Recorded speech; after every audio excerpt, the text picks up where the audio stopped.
Hey guys, today I'm with Jack Kidd and we have the absolute pleasure to be joined today with Greg Hallett, the real King of England. He has a bunch of titles and fulfills all the predictions. Today we're going to find out a lot more about him. He's currently trending worldwide. Hashtag all predictions fulfilled. Hashtag Joseph Gregory Hallett. Hashtag King John III. Hashtag the new king. Hashtag King of England. Welcome, Jack. Welcome, Greg. Great to be here. Thanks, Charlie. Hi there, guys. Yeah, brilliant, Charlie. It's such a pleasure to be back on your show so quickly.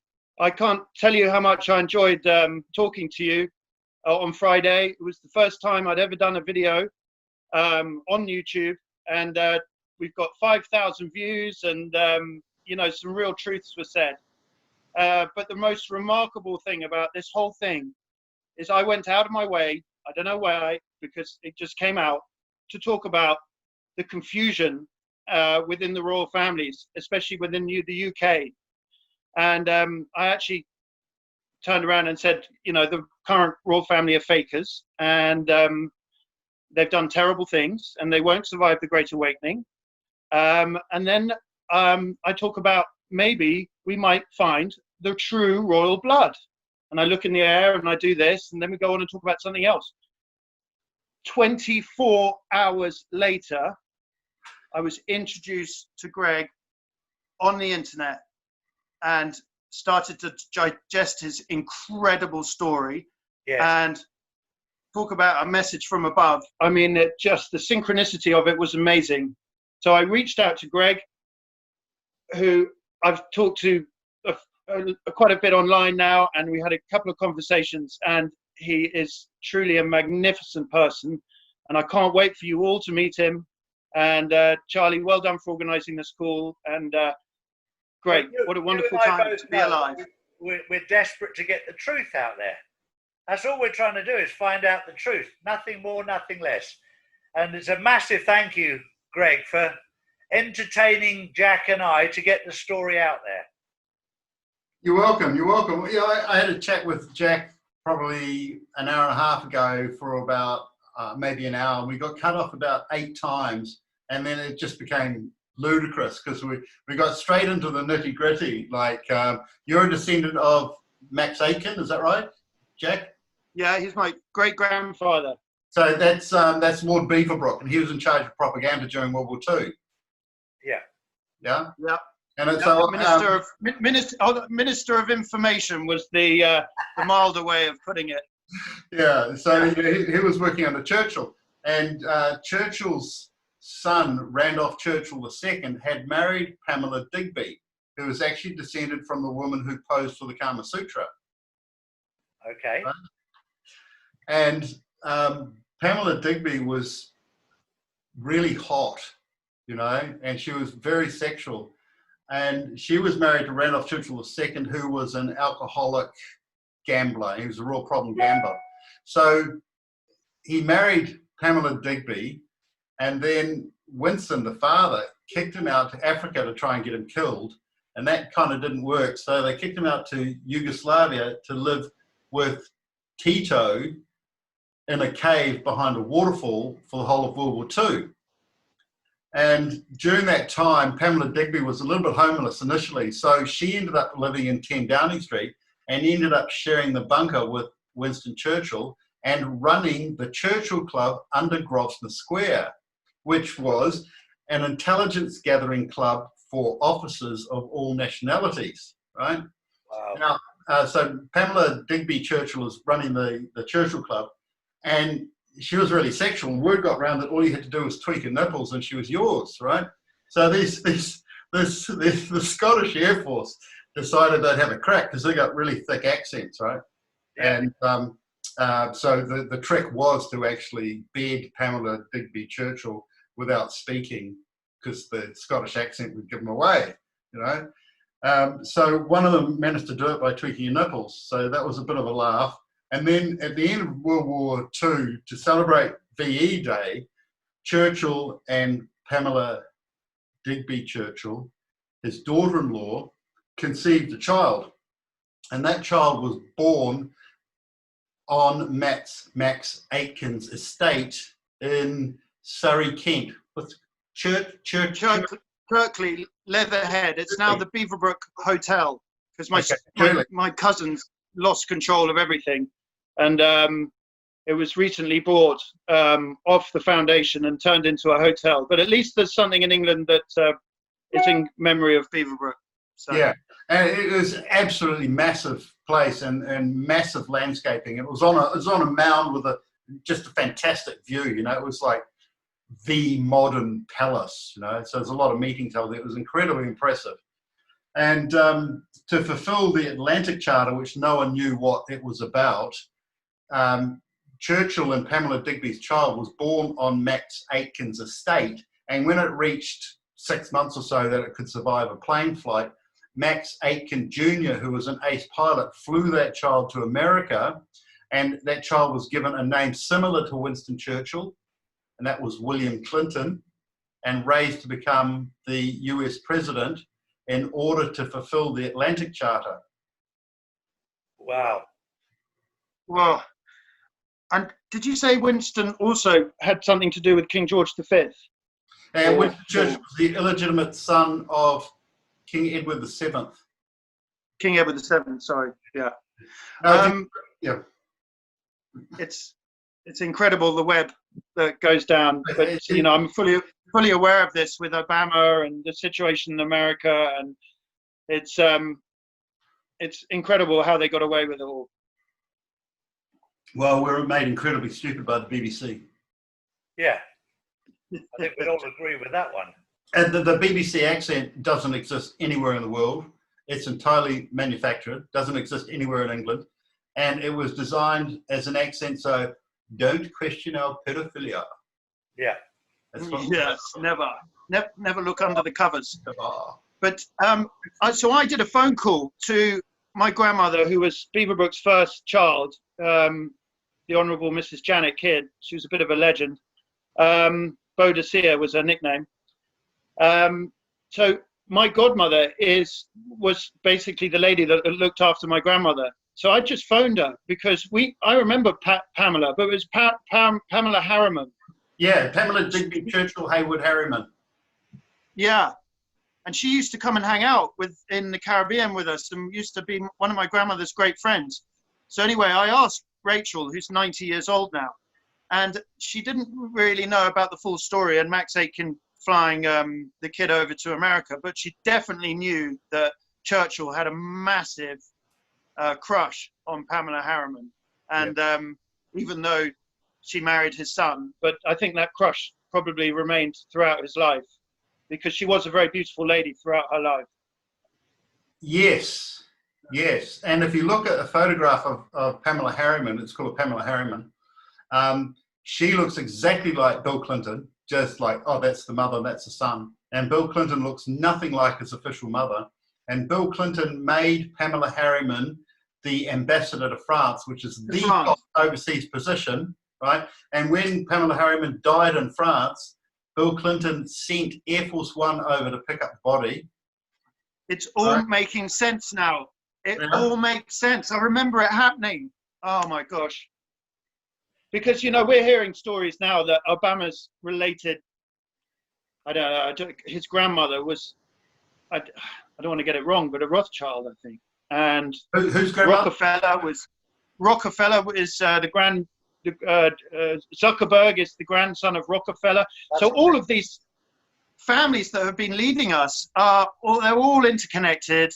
Yeah. And it's just amazing. Absolutely incredible. So anyway, all over to King John. I want to hear the King John III story. This is the most incredible story I've ever heard. There's just another little bit of the Pamela Harriman. Oh, yeah. When Bill Clinton was talking at Pamela Harriman's funeral, he said, and I quote, "I am here in no small measure because she was there," end quote. Wow. So that was Bill Clinton acknowledging Pamela Harriman as his mother. And at the time of conception and birth, Pamela Harriman was living with Winston Churchill, and then Bill Clinton's birth date was delayed, official birth date was delayed to the 19th of August 1942, when it was more like early March 1946. So his birthday was officially 19th of August 1946, but it was really around early March, 7th of March 1946. Yeah. Wow. Yeah. Right. And if you look at his astrological chart, born in March, it's more like what he was. Okay. What's that? Pisces Gimp. and a Leo, that sort of stuff, all that sort of stuff. Yeah, so that was kind of interesting, and because I was actually the King of New Zealand but didn't know it yet, and King of England but didn't know it yet, when Bill Clinton came to New Zealand, to Auckland, to the waterfront in April 2002, I put on a suit and walked in past 99 Secret Service agents and dogs into the marquee with each table was $20,000 to sit, right? And the only reason I got caught is that there were no seats left, right? But I actually walked up. To the main security guard, right? And he said, "I recognize you, sir. Come in." And I had no ticket. And I didn't show a ticket. Right? I was just invited in. So, the US president was recognizing me back then in 2002. So it actually got written up in the papers. And then they tried to fluff it by some other people walking into some event in the White House, I don't know, about, say, 10 years ago. But those people actually had tickets, and it was just a story to try and negate mine. So I was talking with Dr. Jim Fetz at the time, and I was going, yes, I'm still the only one that's walked past 99 Secret Service agents and got in. Wow. That stuff's happened to me a lot, I went to Moscow, interviewed the KGB. Yeah. Yeah. So, yeah, it happens a lot. So what it started when King George VI, Sergeant Surgeon, which, Americans call doctor, but Sergeant Surgeon, and Queen Elizabeth II, Sergeant Surgeon, came out to New Zealand and met me. And he used to come down in his white suit. His name was Lord Arthur S.B. Porritt, and he got third in the Chariots of Fire 100 metres Olympic race, 1924, which is quite famous. And we lived in at the end of a dead-end street, didn't even have a turnaround, just ended at a farm gate. And we were the last house on the left. And he used to walk down in his white suit, and I used to meet him at the letterbox when I was like 5. Have a chat. He said, do architecture. And I said, okay, whatever that word is. Yeah. Yeah. So it's been going on for a while, and it's just kept on going. And eventually I was invited to decipher Queen Victoria's royal marks that she gave her firstborn legitimate son, Prince Marcos Manuel. And I did that from 2010 to 2014, and that resulted in this.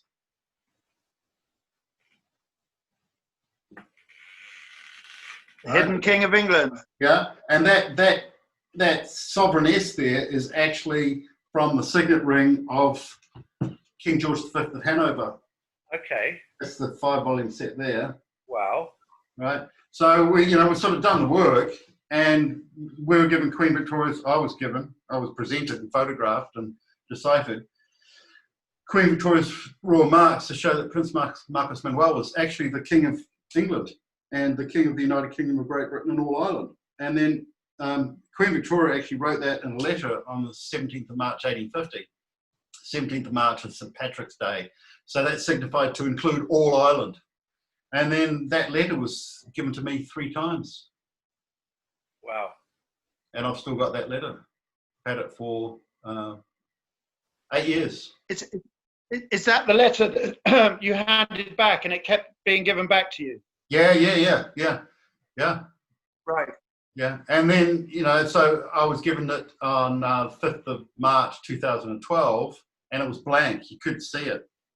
But I sort of held it up to the light, and I thought that someone had written another piece of paper over the top and written on it, and that impression had gone through into the paper. That's kind of what it looked like. And then I had it for about a year, and then I scanned it, and on a really low-level scanner, and it looked like I could see the impression of writing. And then I got someone to do a high-level scanning. We did it in blue, and we did it as a treasure map. And as a treasure map, it showed a blood thumbprint, and in the blue, it showed writing, and that writing was familiar French, which Queen Victoria wrote in, and it said "Assemble and claim it." So then I handed the letter back to Queen Victoria's great-great-great-great-grandson. He inspected it, recognised the writing, handed it back, had the writing translated, and it said, in familiar French, we assemble and claim it. And then she signed it, Queen Gothic Queen, Hanover, because Queen Victoria was married to King George V of Hanover. She was never actually married to Albert. That was a big mismarriage, and Albert was illegitimate. Wow. Right, so I got the letter, and then I handed it back again in April 2014, and then it was handed back to me again, right? Now, in between, on Leap Day 2012, I was given the sword of the Duke of Saxon, Coburg and Gotha, which is the true sword of the King of England. Queen doesn't have it. She's never handled it. We own it. Right? And we also own the caduceus to trade as the monarch of the UK. So Queen Elizabeth can't trade as a monarch because we own the caduceus.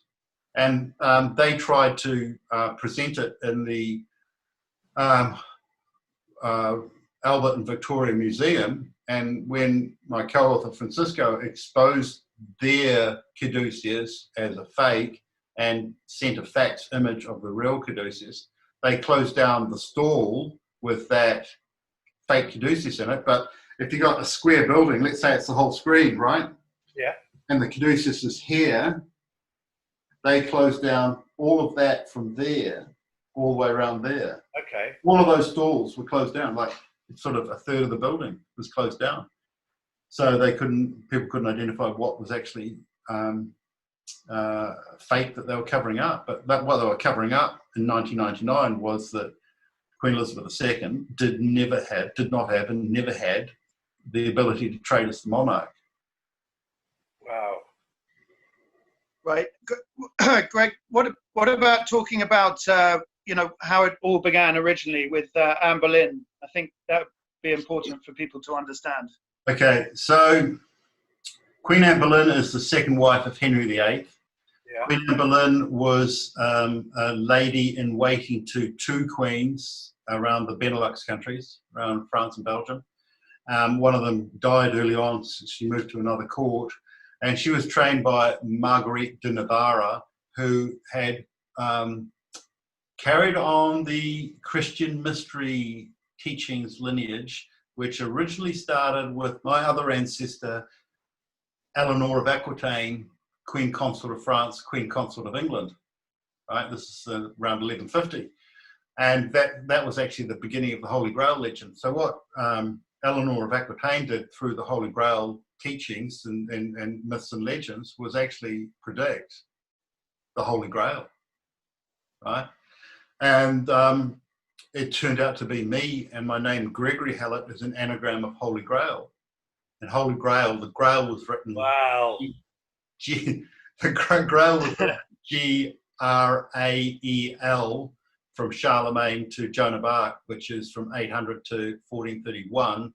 So it still survives as the longest spelling of Grail until 2031.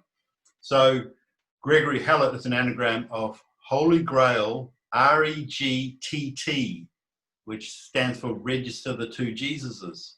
So what I did was discover the two Jesuses and where they lived. So volume 4 and 5 here, this is Jesus of England, and this is Jesus of the Algarve here on volumes 4 and 5.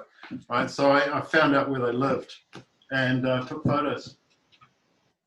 And then the Catholic Church actually we own Jesus Remains, which is the highest kingship mark in the world, and the Catholic Church ratified this by wrapping Jesus' remains in a red and green ribbon and then presenting them to us in 1850. Wow. Right. When you say we, are you talking about it's the Rose Christian group or the The Rose Christians marked me as the King of England in 1618. Right. Right, and it was my ancestor Walter Raleigh that did that. I don't use to. He was Sir Walter Raleigh, but when he was in the Tower of London, he was stripped of his titles. So he's Sir Walter Raleigh, and then from 1603, he's Walter Raleigh. Right. Yeah. Okay, let's go back to Anne Boleyn. We you know, and Howard and Walter Raleigh was her son, am I right? Grandson. Grandson, sorry. Yeah. Okay, so and then Walter Raleigh's great grandson was the Prince of Pirates, Black Sam Bellamy, and he was known as Black because he had long black wavy hair and didn't need to wear a wig, whereas most of the people at that time were wearing black wigs, long black wigs. He had natural long black hair, so that's where the black comes from. And he was called Prince of Pirates because he was so eloquent. And he was so eloquent because he was Sir Walter Raleigh's grandson, great-grandson, right? And they're both this is your line. And this is my lineage. And he married the Prince of Pirates, Black Sam Bellamy. He got engaged to Maria Goody Hallett, right? And they were based in Cape Cod. And Prince of Pirates, Black Sam Bellamy was the world's most successful pirate. And he got the wider galley and returned to Cape Cod in America in 1717 with the biggest pirate haul in history, the most gold, emeralds, rubies, etc. And a massive storm came up and sunk the ship 500 yards offshore. And that was discovered around 1998, uplifted and cleaned up in 2002. From 2006 to 2012, just a portion of that booty did a 6-year tour around the United States, right? So Pirate Black Sam Bellamy would have been the richest man in America pretty much in 1717, which would have made him president, right? Yeah. But for a storm, right? And then because the Hallets were making rope, they were based in Simonsbury in the south coast of England, they were making rope for the British Navy. The British Navy got Maria Goody Hallett and her son, John Hallett, who's the son of Prince of Pirates, Black Sam Bellamy, and brought them out to Barham Castle on the Medway. And from there, they lived in hiding in Etchingham and then moved to Rotherfield, which is known as a pirate town, and then became the mayor of Brighton 4 times. Go. Well, welcome back, guys. Sorry we had a break there. What happened there, Jack? Combination of things, but we're on satellite internet up here because we're so far from everything. Anyway, that crashed, and then my phone crashed. All the battery just suddenly disappeared out of my phone, and then my iPad wouldn't work as well. So I've just had the half an hour of chaos, but we're back on, and can't wait to hear the rest of the story. Well, let's continue, Greg. Come on. That's just normal for me. That's just normal. They just sabotage everything. Sabotage my bank accounts, steal my house, steal my child, to destroy my business, put me in court for 18 years trying to charge me with stuff, and then have secret court hearings where I'm not invited and all of my evidence has disappeared and then rewritten by the judge's secretary. So 699 pages exposing heroin trafficking in New Zealand was reduced to 1 page written by the secretary, plus a secret hearing, and then in 12 murder attempts and 5 cars blown up by implosion, so it's not newsworthy. So what's happened now is that you're all getting blacklisted, right? Which is just a taste of what I've had. Yeah. You know, by blacklisting, I mean you're not allowed to work since the 23rd of March, pretty much. Yeah. And you're getting communication attacks, right? I haven't had an operating phone now for 2 months. It was just ludicrous how interfered with it was. So I just don't have a phone anymore. It's just too much hassle. It's just a tracking device that doesn't work. Yeah. You know, so I couldn't phone out, and I was just, you know, I would get all my text messages were a day late, so I couldn't get any social text messages like I'll meet you at the restaurant in half an hour, or I'll meet you for a drink or anything like that. It just wouldn't work. So what they did was just destroy my entire social life and my entire financial life, and you know, to the point where I didn't have a country even to live in. Wow. And that's actually the definition of son of man. So the definition of son of man is nowhere to rest his head, which means exilarch, right? And son of man is actually higher than son of God. Son of God just means descended from Abraham. Okay. Right? So, yeah, so I'm just looking at this and going, well, he got off lightly. Yeah. Very strange. Yeah, so where were we? Where were we on the discussions? It's like, we've been disconnected now for what, another half hour? Yeah. Okay.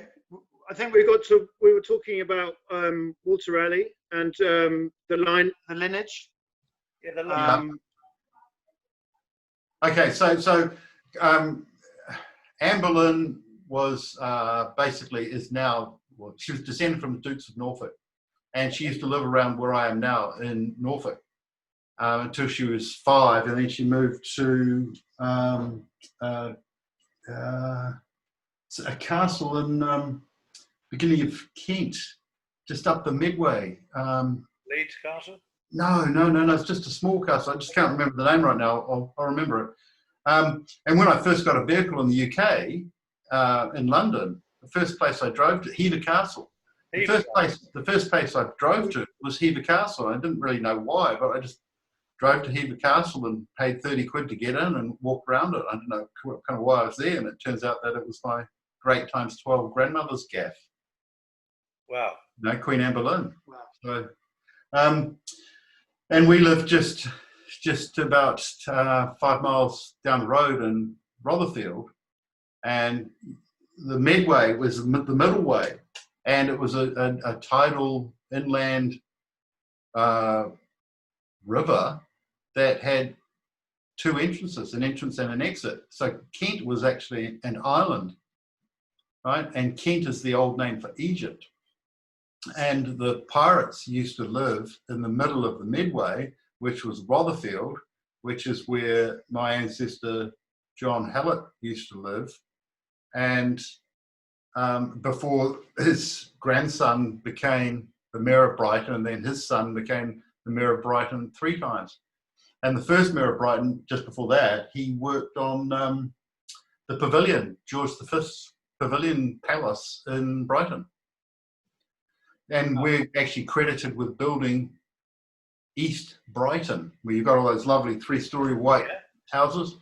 And we would also refurbish the houses in the round bit, you know, the big curved bit there with the garden in front. Yeah. And that was actually occupied by a whole lot of MPs, including Peel and his brother. And Parliament was actually held there in Brighton in that round garden area in the early 1950s. That's wherever, and so Brighton got the name London by Sea. And that's nearly all owned by Nicholas Van Hoogstraten now, who's made his money in Zimbabwe, Jack. We've lost your voice there, Jack. Unmute you. We've lost your sound, Jack. Unmute. Oh, sorry. There we go. Okay. Now, I was just saying that the buildings in Brighton are virtually all those ones down on the front, the 3-story buildings, are nearly all owned by Nicholas Van Hoogstraten, who made all his money in Zimbabwe. Yeah, well, hopefully Zimbabwe is going to look after the world quite soon. But I used to go to Brighton every Easter with my grandmother. It's something that she used to do, and she carried on doing, and it was part of my childhood. And I used to love that palace. Yeah, the palace is great. The music room is just, you know, it should be in one of the world wonders. Yeah. Yeah, it's just absolutely fantastic. The acoustics are brilliant. And Queen Victoria wasn't there very long because she had a secret firstborn and only legitimate son, Prince Marcus Manuel, and she needed to hide him when he visited. That's why she moved to the Isle of Wight. So is that where they lived in Osborne House then? Yeah, yeah. They built Osborne House. It was Okay. apparently it's a really horrific design done by the second bigamous illegitimate husband, Prince Albert. He designed it. Wow. So it would have had secret rooms and corridors, etc. I haven't actually been there yet, but my co-author went there, and one of the old maids said that there was a legend of Queen Victoria's son being blind, having a secret son who was blind, but Queen Victoria did have a secret son, but it was the father that was blind. It was blind Prince George of Cumberland, right? But when Prince Marquis Manuel went there when he was 16, he lived there from the age of 16 to 21 with Queen Victoria on in Osborne House on the Isle of Wight. He was the gardener, right? He loved gardening. So that became Chauncey Gardner, movie being there. Right, welcome back, gentlemen. Yeah, yeah. So where were we when we left off? You were asking me, Jack was asking me about Queen Anne Boleyn's, how that story came about. He wanted clarification on that. Yes, that's right. I'm just trying to find my page where I had a note, but it doesn't matter. Yeah, it's been absolute madness in between. All these people ringing up from overseas. Just relating what it's like. There was a movie made in America based around the White House, where the White House gets blown up, and they attack America in 3 different ways. They attack the gas, the electricity, and the communications to bring down the country. And this guy who's a computer whiz, he sends a computer bomb to someone, and all this stuff starts flashing on the screen, so you can't actually see any one thing. And that's like mine. I've got 4 chats along the bottom. I've got chats on the left-hand side just rotating, sliding down all the time. So I can't actually see the chat that's on the left-hand side. So I click them all off to try and get a screen capture for a truth bomb, for a love bomb. Yeah. And then another load of screen of messages comes up on the left-hand side. And I've got people saying, answer your chats. And I just do a screen capture saying, 239 emails and send them that image, and I've got going through my friends requests, right? So I'm going, see more, see more, see more, and there's about 15 in each lot. And so I go through 10 see mores. So I'm trying to get to the earlier ones to accept them first from like about 4 o'clock yesterday. And so. Well, yeah, I'm trying. Come and talk to us. I'm trying to accept the friends quest while avoiding the trolls, which means you've got to look on them, see if they've got images, pictures, and a history, and some friends. Because I've had a few nasty trolls actually masquerading as though they're from the Eastern Orthodox Church. Okay. Whether or not they are. Yeah. So, and those trolls, those 5 trolls from the Eastern Orthodox Church, they had probably about over 100 aliases between them. Wow.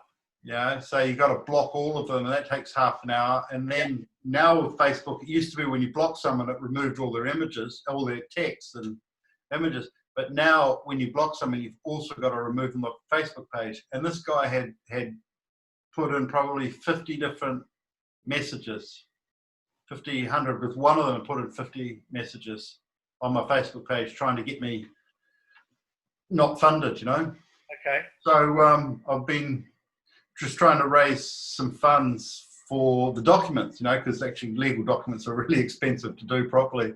And even pro bono, it costs about £300 a document. So I'm raising £2,700, and I've pretty much got there in under 24 hours. Well done. Probably 12 hours of I'm sort of about two grand, which is great. Never asked for money before, and then all the trolls come in on that. And then it's quite self-correcting now. A lot of people FaceTime me in the Gap and said, "Are you real?" Blah blah blah, and they took screen captures of me doing the. Yeah. So yeah, that's all going well. So I'm going to use your screen now and cover all the other stuff. So you might hear a few pings, but yeah. Yeah. So Queen Anne Boleyn. Yeah. Queen Anne Boleyn, eh? What a great woman. She was basically the highest ranking queen in England, and she was basically the silent Roman empress, right? Because the title Pontifex Maximus was, it actually belonged to the Holy Roman Empress, right? The Caesars, and not to the Pope. And then the Pope assumed the title in about 1400, and from Pontifex Maximus, he then assumed the title Pope, and then they backlisted that they had the title Pope. And they don't, and they still don't. Right? The Pope's a fictitious title. It is a colour of law style only, and the Pope is not actually in the Pope's titles. And the current Pope Francis, he had the title Vicar of Christ, and when he started to receive my documents, he renounced his title of Vicar of Christ. Really? And Christ is automatically the King of England. So that was another of his acknowledgements that I was the King of England. And then on Easter Friday, I know we're not talking about Queen Anne Boleyn yet, but and Easter Friday, 10th of April, he spoke and he got people to speak for him. And he said between 21 and 23 minutes, Joseph, Gregory, his documents are true, not a bone of it can be broken. This is the witness statement. He's got an elder brother called Nick, who's a herbalist, and that's me, you know. So the Pope had acknowledged me, and he put the whole world into Lent for leading up to Easter Friday. The whole world was sent to Lent, right? Wow. And the definition of Christ is someone who joins kingdoms and joins time. And I was given the assignment I'd already joined some kingdoms, and I was given the assignment to join time, represent the end times and the new age.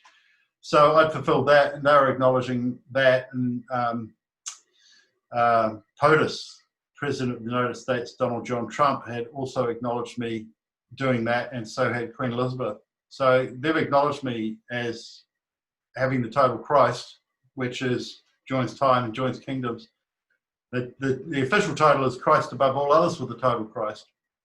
And a previous famous person in England who held the title Christ was Sir Walter Raleigh, right? And he got the title Christ by getting the Book of Predictions from the Cadiz and Faro raids, which was in, I think it was 1596, I think it was. And he got the Book of Predictions, which was the most valuable prophecy book in the world. And he kept it for himself. He didn't give it to his commander, Commander Howard.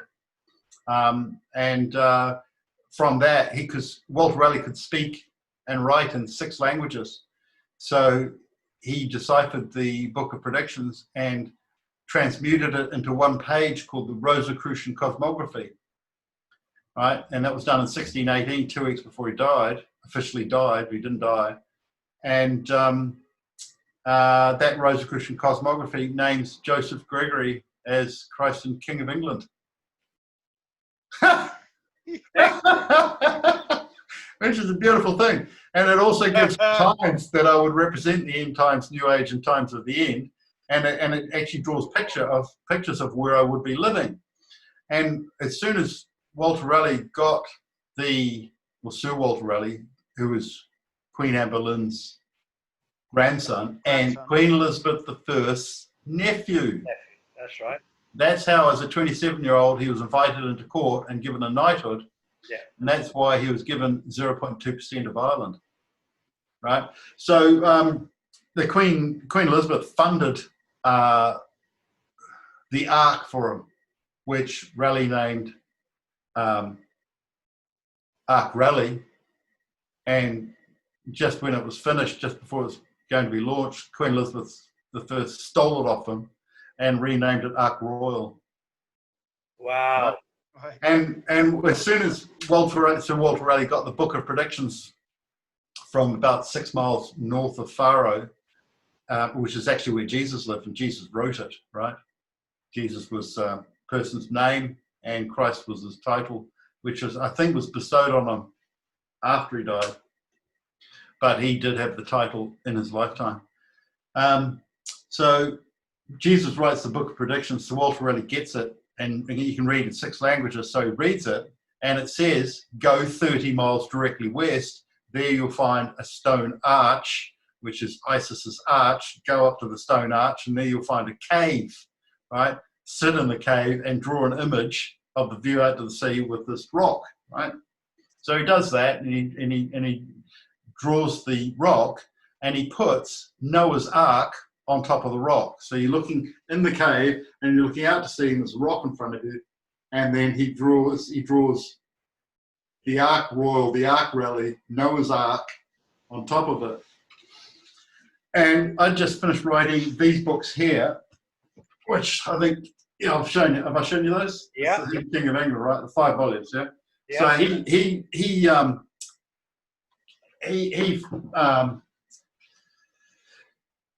he writes that the person who represents the end times and New Age will be called Joseph Gregory, and he will live in this cave. That's what he drew, right? So that's why Jesus, who held the total Christ, wrote the book of predictions, and he said, the next person who represents the end times New Age is going to be living 30 miles west in this cave, right?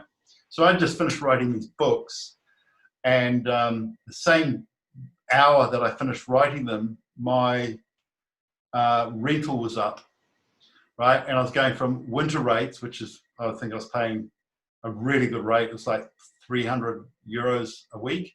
And then it goes up to 3,000 euros a week, right? Because it hits the end of May. So I just hadn't bothered to look for a place. Did nothing, just did nothing. So I went round to down to the cafe by the sea, had a coffee and a beer, and I thought, I just remembered I always wanted to live in a cave in Europe. It's just like something that was planted in my head. So I just stumbled along the shoreline until I found a cave, and then I lived in it for 100 days. And that happened to be the same cave that Sir Walter Raleigh had been in, and the same cave that, yeah, and the same cave that Jesus had been in, and it was also Zeus's cave and the Source cave, right? It was the cave where the planet Jupiter, when it was in proximity with Earth and left, it had a whole lot of plasma arcing between the 2 planets because they got different charges, and that leaves a spherical hole in solid rock. And there's 11 spherical holes in this cave area, and some of them are like about 2.5 meters across, perfect sphere carved out of solid rock, and it's that far from the edge to a 40-foot cliff face, and that's an absolute indicator of plasma arcing, right? Yeah. So I ended up living in the cave and also being chosen to represent the end times, and then I also represented the New Age. And that was also the place that I toppled King Juan Carlos of Spain from.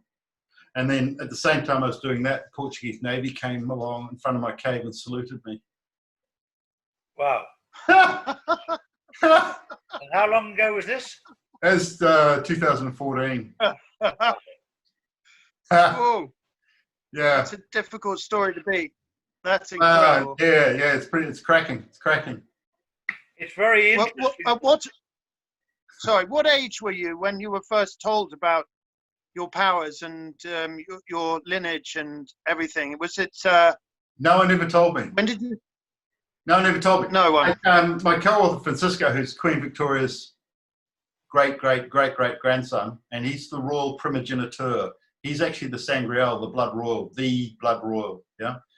And he said to me, because we'd work till like, I don't know, 11 at night, start at 3 in the afternoon, work till 11 at night, and then we'd go out to a cafe and have, champagne and pancakes. This is what we get in the open lake cafe, So we have champagne pancakes, which was sometimes savoury, sometimes sweet, and a coffee, And so I'd wave goodbye to him about 1 in the morning, and we had these big gates that were like solid metal and 3 meters high, and we were in a French chateau doing the writing, but it was in Portugal, in the royal town of Sintra. And I'd say, goodbye, Your Royal Highness, and all that, and he just look at me. He just go. you know, he just look at me. And then he eventually said to me, if you go to England and you're the King of England, you won't have to do anything. So I came here 1st of March 2015, and the royal family's just been falling apart. Yeah. You know? They're making way for you. Oh, yeah. Yeah. Yeah. It's been a bit of a disaster story, the whole royal family. I watched this documentary the other day of how bad it got just prior to World War II. And, you know, they only just survived then. They've been surviving on the skin of their teeth for a long time. Yeah. But, you know, if you're not meant to be the royals, you're not meant to be there, you're living a lie, it's a bit of a struggle. Yeah. So I guess that was their struggle. Yeah, and I think all the Ravens left the Tower of London in 1943, and when the Ravens leave the Tower of London, that's the end of the royal family. So what Queen Elizabeth II's father, Winston Churchill, did was bring in new ravens and clip their wings so they couldn't fly away. Really? Okay, do you want to hear something really crazy now, man? Yeah, go. My wife's place up in Scotland, an old Gordon up in the hills, lodge up in the hills. Yeah. The ravens, the new ravens came from here. I think Princess Mary stayed here, and there were ravens, and they found out, and the Tower of London contacted my wife's grandmother, and she sent down ravens for the Tower of London. So that's crazy. Well, I'll tell you something else that's crazy about the ravens. They introduced the ravens to New Zealand in 1878, and it's just a small pocket of them in New Zealand, just, you know, small pockets. And they used to land on the grass in front of their house and peck away. Wow. And they're mad birds. I go out and walk in the hills and the forest, and I speak to them. I call them, Yeah. and they come around, and they're just like, you know, they're like incrediable animals. So. Yeah, there's supposed to be a mark of the Sangreal, the blood royal, and when I go to, what's it called? What's the name of that? Roslin Chapel. When I go to Roslin Chapel, between Roslin Chapel and Roslin Castle, which is occupied again now, it's lived in, there's a lot of ravens. Right. Yeah, so that's interesting. So I went to Roslin Chapel in end of May 2010, and they locked me inside. Yeah? Yeah, they kicked everyone out of the chapel and locked me inside. Yeah. Wow. That's incredible. Mental. Absolutely. If you ever go there again, I'd love to meet you there and visit that. Yeah. Incredible site. It's pretty interesting. I was there when when I went to Roslin Chapel for the first time, it had a tin roof over it for, I think it was 13 years, just to dry the stone out. And as soon as I went there, they lifted the first piece of tin roof off. So they had the crane over top. So as I'm walking in, and they lift the first piece of tin off the corrugated iron. The king has returned. Basically, yeah. Long live King John III. Absolutely. Yeah. So it's been a lot of struggle for you, hasn't it? Well, they basically blacklisted me when I was 11, and they blacklisted my father at the same time. So I've only ever been allowed to work for 4.5 years anywhere in the world altogether from like the age of 25. Really? I haven't been allowed to work anywhere in the world at all since 2007. So I published this book called, I wrote and published 4 books in 2007. Yeah. So it was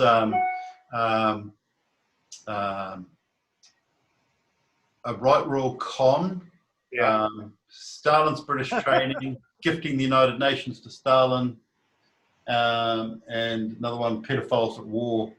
And then I wrote New Zealand, a Blackmailer's Guide. And in that book, I had a photo of me and my child, just about 4 years old at the time, and I put a caption on it, and I just said, a couple of royals on the bottom of the South Pacific. And it's just like a throwaway line, right? And they just took it so seriously. I was never allowed to work again anywhere in the world after that. Wow. Am I right in believing that they told you to come to the United Kingdom? Say again? Am I right in believing that they guided you to come to the United Kingdom and wait? Well, yeah, that was in 2015, but I first got here in 1988, right? Yeah. And I went straight to the Tower of London. I don't know why. I just went straight to the Tower of London because I'm moseying around, not knowing anything. And as soon as they saw me in the Tower of London, they changed the immigration laws against me. Really? So you couldn't, if your grandfather was English, you could no longer work in the UK. It had to be that your father was English, right? Yeah. Right. They change it like that on the day. I mean, it's like that, you know. Right. Welcome to England. Yeah. Kindly leave. I know. Yeah. It's interesting. It's interesting. It's been a brilliant insight, an absolute fabulous insight. Is there anything else we need to cover, Jack, on this to clear up? Oh, you want to get Queen Anne Boleyn? I've sort of been skirting around that. That's right. So Queen Anne Boleyn is supposedly getting executed, but what actually happens is she leaves Europe with the title Empress, Silent Empress, Silent Roman Empress, and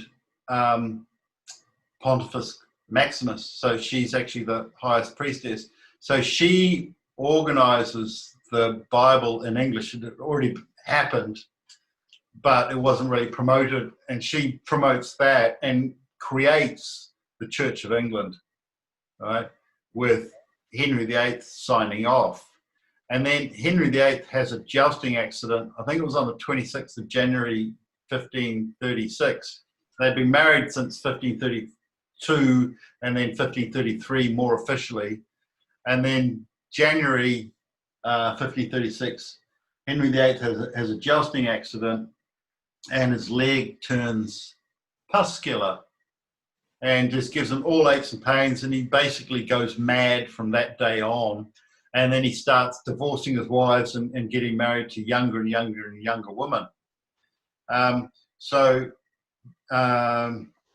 Queen Anne Boleyn goes on trial, and her father is one of the commissioners on the trial. I think there are 12 commissioners, which is really weird. And just before the trial, Queen Anne Boleyn was stripped of all of her titles except Queen. Right? She retained the title Queen. And all of the commissioners had, what happens, Henry VIII, Queen Anne Boleyn and Henry VIII had just taken all of the land back off the Catholic Church in England, right? And that's somewhere between 15% and 50% of England, right? Depending on how you look at it. But I'd say it was, it's at least 16%, and it was, I call it a quarter, because a quarter is a general term, yeah? Yeah. So they got a quarter of England back in 1536 off the Catholic Church, or earlier. It's 1535, yeah. And then they handed out to all the commissioners who were on Queen Anne Boleyn's trial, including her father, and all the trial notes are missing. There's no trial notes of Queen Anne Boleyn's trial, so no one knows what was said. And what was actually said was the commissioners are going, oh, we've got this vast tract of land that goes all the way across England and all the way up England. So we've basically got about a quarter, 25%, 15% of England between us. Plus we've got the rural forests. So if there's anywhere you need to stay and hide, we can do it for you.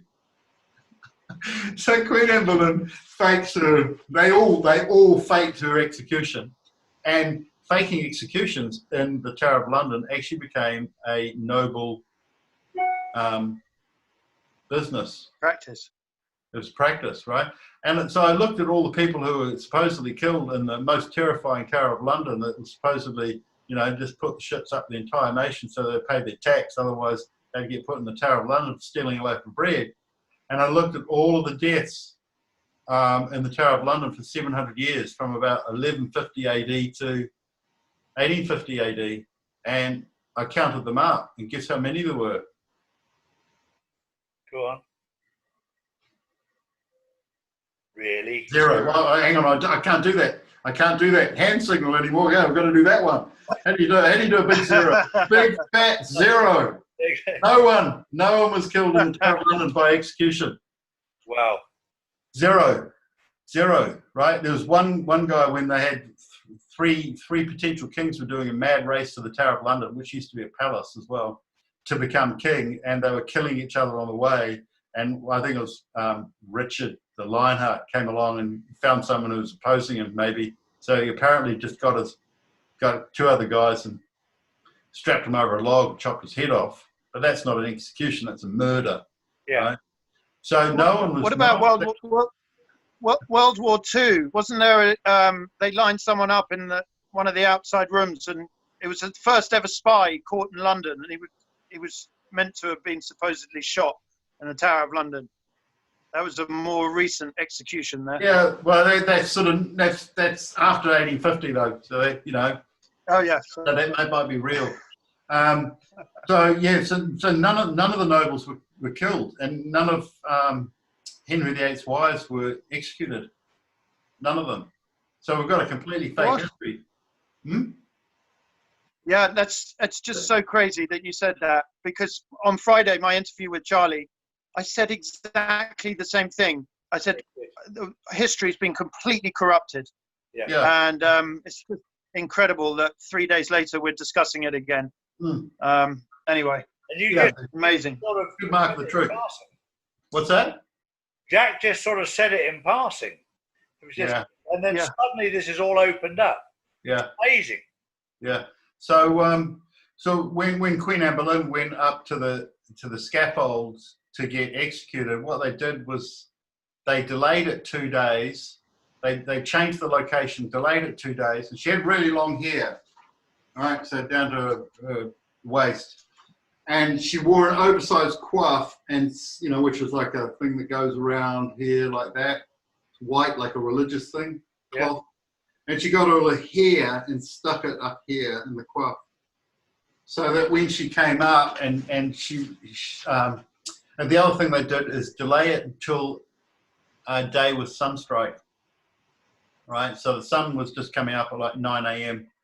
and most of the people weren't there because they didn't actually know where the execution was relocated to. And it was early in the morning. Sunstrike comes up at this time, so everyone's looking into the sun. She gets up on this slightly over high scaffold so people can't see it unless they're further away. And then they got 350 Tower yeomen who didn't wear uniforms, but as long as they were big, they were useful, to fill up the audience and block the view. Big guys, tall shoulders to speak. And then the way they got a swordsman in from France who couldn't speak English, so he couldn't hold up the head and say, "Here's the head of the traitor Anne Boleyn." They couldn't do that, and they didn't do that. They never held up the head, and they never said, "This is the traitor Anne Boleyn."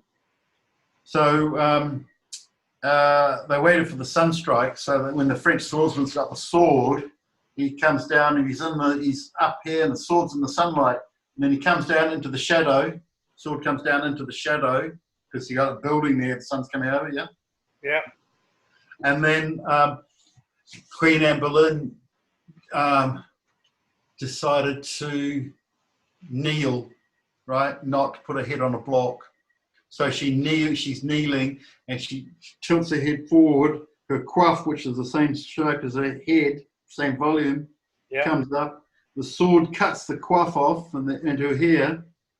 And then her three ladies in waiting are there, and they have a bloodied Swede, and a white handkerchief, and they immediately throw this bloodied Swede out, and then cover it with a white handkerchief and throw straw on top,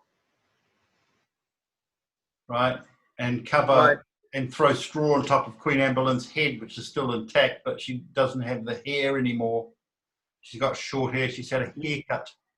And then everyone disperses, and then the ladies come back with an arrow box with a body in it from a coffee run, so an existing body with its head separated, and they pretend to pick up Queen Anne Boleyn's body. So three ladies in waiting come in with the body in the arrow box, and then Queen Anne Boleyn gets up with them, and then four ladies in waiting, including Anne Boleyn with a haircut, take the existing body in the arrow box to Chapel Advernicula and supposedly bury it there. And then the head is supposedly taken and put on a spike in the Tower of London Bridge, but there's no record of that head actually being on the spike. And still to this day, in the St. Peter's Advernicula Chapel in the Tower of London, Queen Anne Boleyn is buried with no head. So there's no identifier that it's her body, right? So I release a story, you know, do it in my legal documents, and I do, yeah, I might have mentioned it in an interview. So I go there on the 16th of January this year, and it's just the most intense rain. You know, and it broke my umbrella. It's just absolutely intense rain. So I go there and we go to the tour in St. Peter's Advernicula Chapel in the Tower of London. And the yeoman guard there, and he's got his pomp and ceremony on, and he's saying this, you know, when you come in, he's saying there's no cameras, no recording of any kind, and if you ask any questions, we will throw you out. He's really doing all this military voice, you know, and some people are going, and other people are just chuckling. So he goes in and he talks for like 25 minutes. And every 10 minutes he goes, you know we're lying, don't you? Right? He's talking about Queen Anne Boleyn's body being there, and he's saying, you know we're lying, don't you? You know? So on the way out, I had a chat to him and I said, so Queen Anne Boleyn's body's buried there with no head, so there's no real identifier. He's here.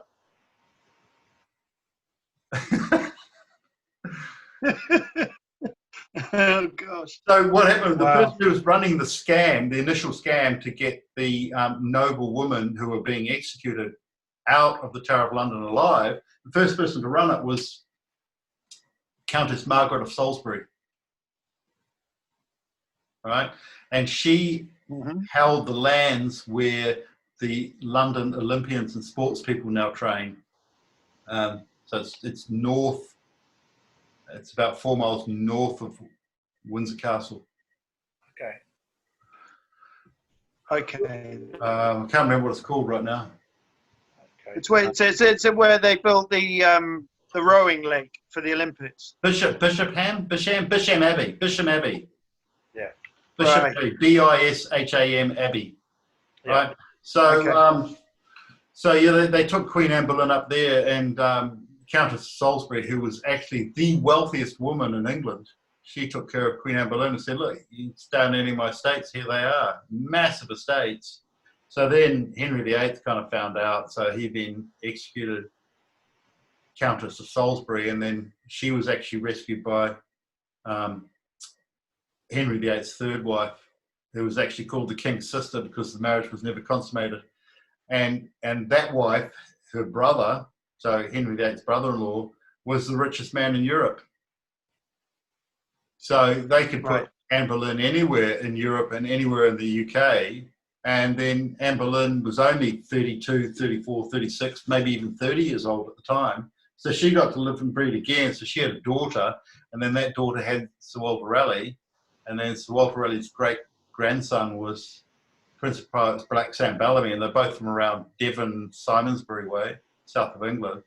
And then Prince of Pirates Black Sam Bellamy was engaged to Maria Goody Hallett, Cape Cod, and then they came out to Barham Castle, which is one totally surrounded by water in the Medway. And then they were dropped off there by the British Navy, and then they went up to Etchingham, and they lived in a hideaway in a house. So it's a one-story house with a pitched roof, and they built it like a secret ladder going up, and then a loft where they lived secretly with a woman with the same name, who was a cousin. So you got Maria Goody Hallett living with Mary Hallett, who was about 10 years older. And then they moved from Etchingham to Rotherfield. The sons moved to Rotherfield, which is a pirate town, right? Yeah. And to mark me as the King of England, Lisa Marie Presley, who was the daughter of the King of Rock and Roll and the wife of the King of Pop, moved to Rotherfield. Really? Wow. Yeah. Yeah. Wow. Yeah. And she even had all the grounds done out like Neverland.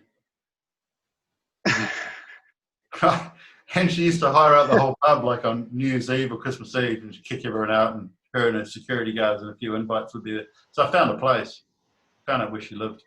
Yeah. It's about a mile out of the centre of town. Wow. And just three or 4 miles, depending on roads or direction, you know, straight line.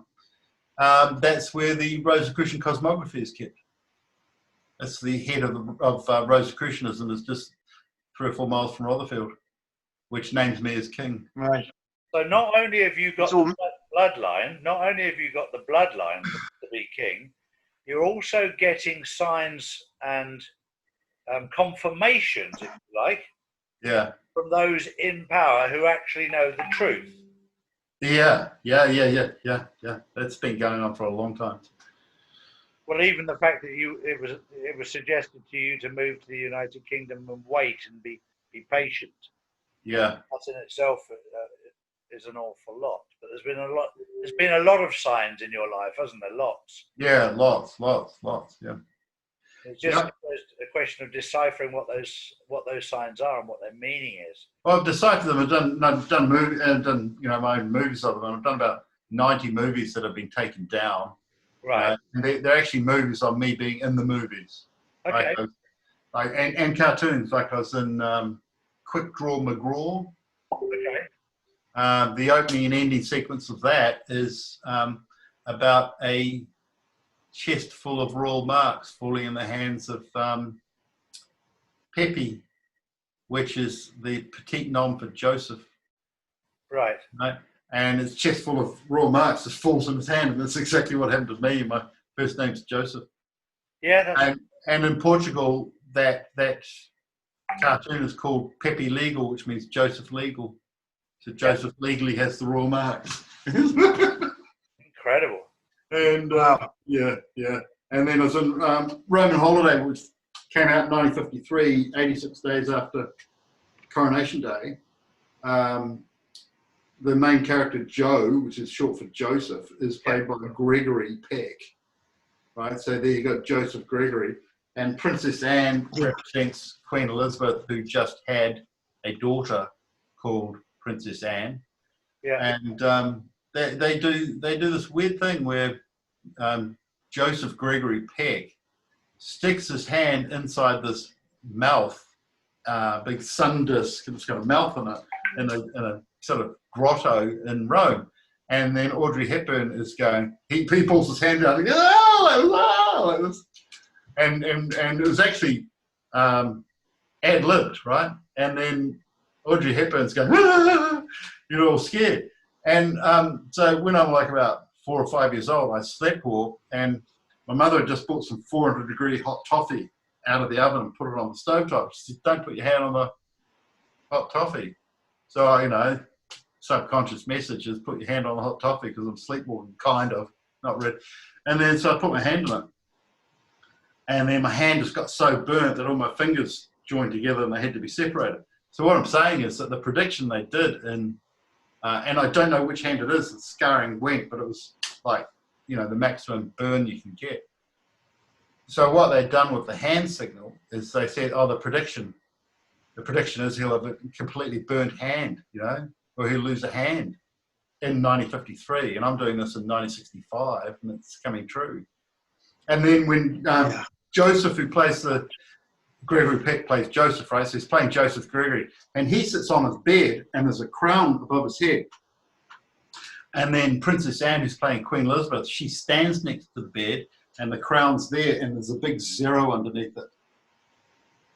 Right? So no crown for Elizabeth. Joseph Gregory's got the crown, Incredible. So they're doing all these predictions, and then Queen Elizabeth was born above a pub, right? You know that?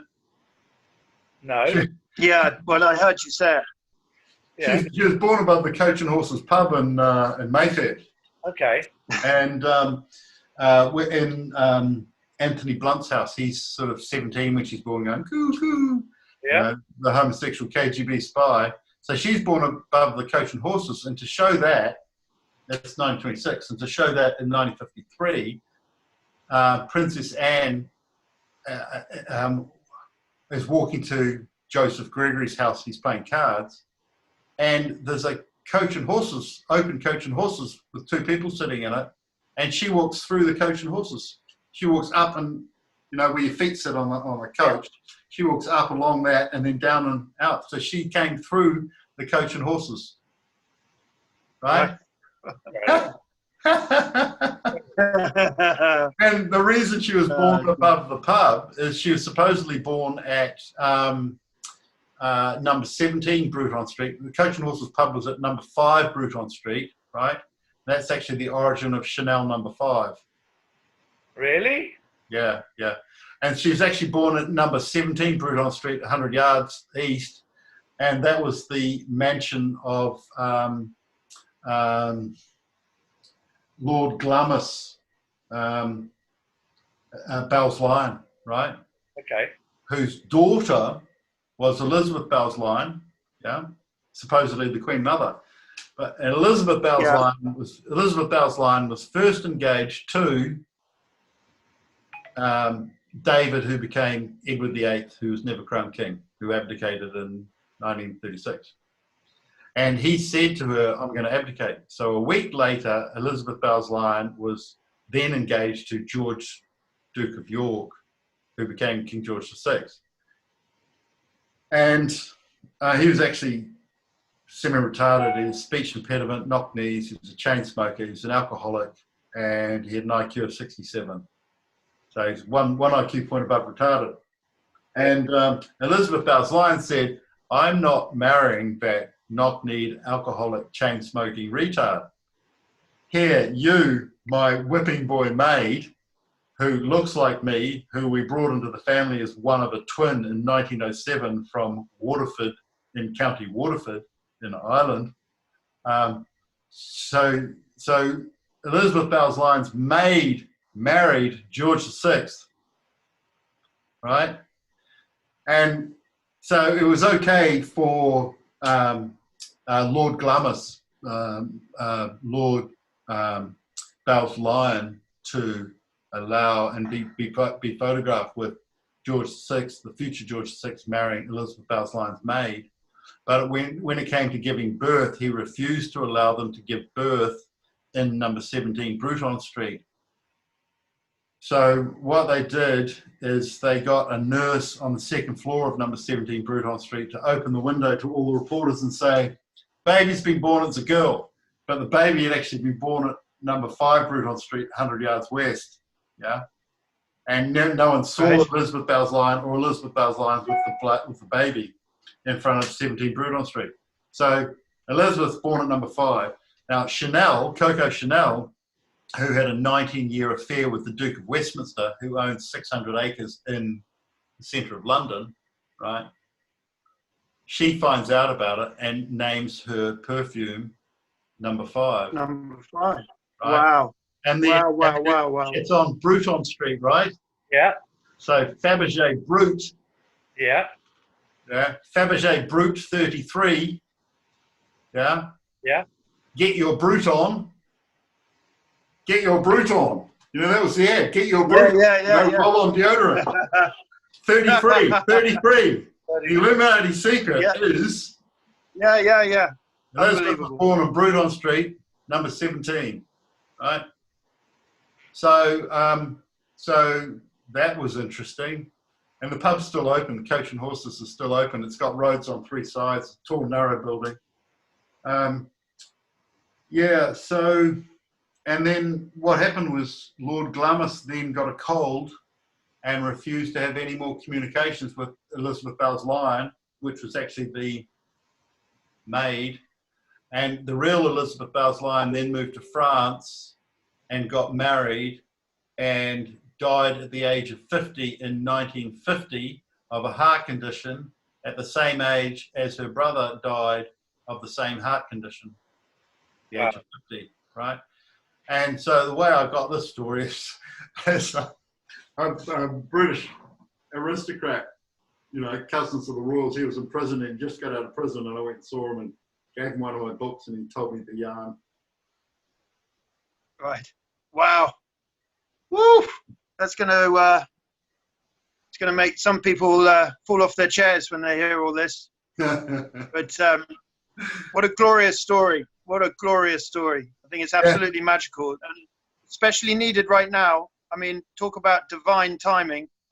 I think there's a lot of people in England that's very lost at the moment, and would love to hear this story. And it's absolutely the most fascinating thing I've ever heard. And God bless King John. Yeah, cheers. Thank you. Thank you.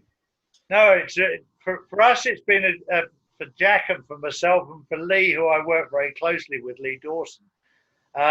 We've been on a journey trying to find out truth.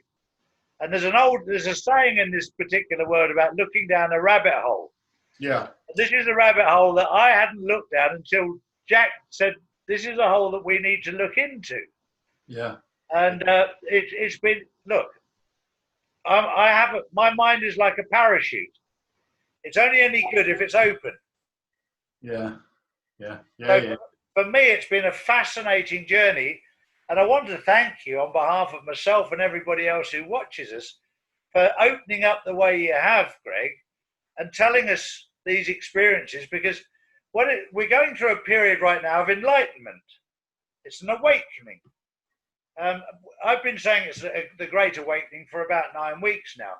But for people to wake up to actually see what's going on. And for you to give me the time and Jack the time to explain this has been a real honour and a real privilege, and I thank you for that. Cheers. You're welcome. You're welcome. And hopefully we can keep in contact with you and continue this and learn even more from you. I want to tell you the story how and why the Queen was shot at on my behalf. Go on then. No, I'll do it next time. All right. That's a go on. Keep them guessing. Keep them guessing. Yeah. All right, guys. Well, thank you so much, and really appreciate it. This was a good opportunity to talk to you, Greg. And good. Cheers, Charles. Jack. It's good. Thank you very much. It's magic, mate. Bye.